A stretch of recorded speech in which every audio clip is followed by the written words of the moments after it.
शिवसेनेचे आमदार महेश शिंदे आपल्यासोबत आहेत. आपण त्यांच्याशी बातचीत करणार आहोत. 2 दिवसापूर्वी तुम्ही लक्षवेधी सभागृहामध्ये मांडली होती. जी प्लास्टिकची फुलं आहेत त्या प्लास्टिकच्या फुलांसंदर्भात तुमची लक्षवेधी होती. नक्की काय तुमचं एकंदरीत म्हणणं आहे, काय सांगाल? ही लक्षवेधी हे शेतकऱ्यांसाठी आणि सामान्य माणसांच्या आरोग्यासाठीची लक्षवेधी होते. साधारणतः शेतकऱ्यांचं 2000 कोटी रुपयाचं नुकसान हे या प्लास्टिक आणि कृत्रिम फुलामुळे होत होतं. त्याच्याबरोबर जैवविविधतासुद्धा या ठिकाणी धोक्यात येत होती. पर्यावरणाचा असमतोल होत होता आणि महत्त्वाची सामान्यांना प्लास्टिक फुलांमुळं किंवा रंगीत फुलांमुळं, निकृष्ट दर्जाच्या रंगांमुळं अक्षरशः कॅन्सरसारख्या असाध्य रोगांपर्यंत हा त्रास होत होता. ही लक्षवेधी मांडल्यानंतर आदरणीय मुख्यमंत्री देवेंद्रजी फडणवीस साहेब असतील, उपमुख्यमंत्री एकनाथ शिंदे साहेब, अजितदादा यांच्याशी काल चर्चा झाली. मंत्री भरतजी गोगावले आणि कृषी मंत्री ह्या दोघांची, या तिघांशी चर्चा झाली.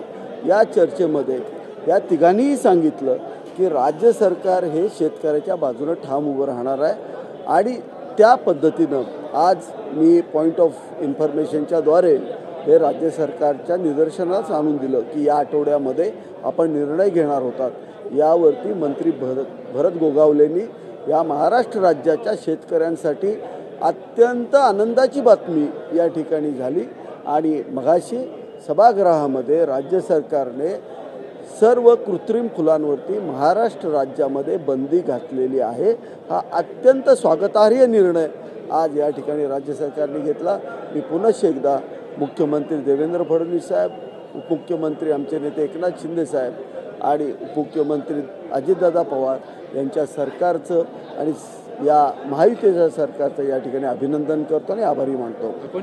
आपण जर पाहायला गेलं तर केवळ शेतकऱ्यांचाच प्रश्न नाही, परंतु आजाराचा देखील प्रश्न तुम्ही जो आहे तो गंभीर उपस्थित केलात. आगामी आता मराठी सणांमध्ये म्हणजे श्रावण सुरू झाल्यानंतर मोठ्या प्रमाणात मराठी सण येत असतात आणि या मराठी सणांमध्ये कुठेतरी या प्लास्टिक फुलांचा जास्त वापर केला जातो. मग कुठेतरी धोका होता. सरकारने हा निर्णय घेतलाय, परंतु काटेकोर अंमलबजावणी याची केली जाईल का? तुम्हाला काय वाटतं त्या संदर्भात? निश्चित प्लास्टिक फुलाचा वापर जर आपण सार्वजनिक ठिकाणी केला तर त्याच्यातली जे रंग आहेत ते टिटॅनियम ऑक्साईड बेस्ड आहे आणि जगामध्ये याच्यावरती सगळीकडे बॅन लागलेला आहे.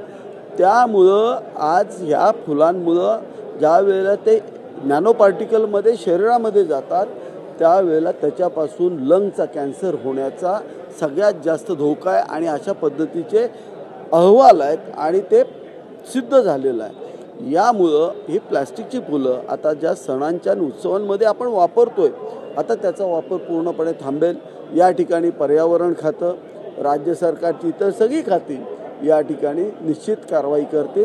पुढच्या कशा पद्धतीच्या कारवाया आणि त्याच्यावरती होणारे दंड किंवा त्याच्यावरतीच्या शिक्षा यावरती राज्य सरकार लवकरच निर्णय घेईल. अंमलबजावणी, माझा प्रश्न हा होता की निर्णय सभागृहामध्ये होतो पण अंमलबजावणी काटेकोरपणे होईल का? आणि जर झाली नाही तर तुम्ही या विरोधात कशा पद्धतीने आवाज उठवणार? कारण की मराठी सण जे आहेत ते अवघ्या 15 ते 20 दिवसांवर, श्रावण निघाला की सणांना सुरुवात होते आणि ती प्लास्टिकची फुलं मोठ्या प्रमाणात हे सणांमध्ये वापरली जातात. अत्यंत सुस्पष्ट स्थितीमध्ये राज्य सरकारनं सांगितलेलं आहे याच्यावरती आजपासून महाराष्ट्रामध्ये कृत्रिम फुलांना बंदी आलेली आहे. तरीसुद्धा जर काही लोक जर हे करत असतील तर आम्ही प्रशासनाला बरोबर घेऊन महाराष्ट्र राज्यातले सगळे फूल उत्पादक शेतकरी याच्यावरती एकत्रित कारवाई करतील.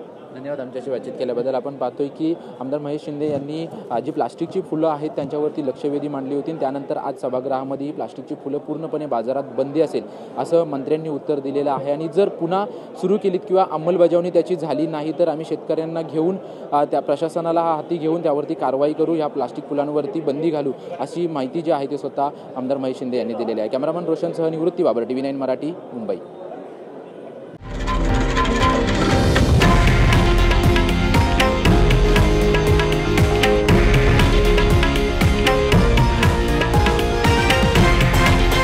हे आहे देशातील नंबर 1 न्यूज नेटवर्क आणि आपण पाहत आहात TV9 मराठी, एकमेव.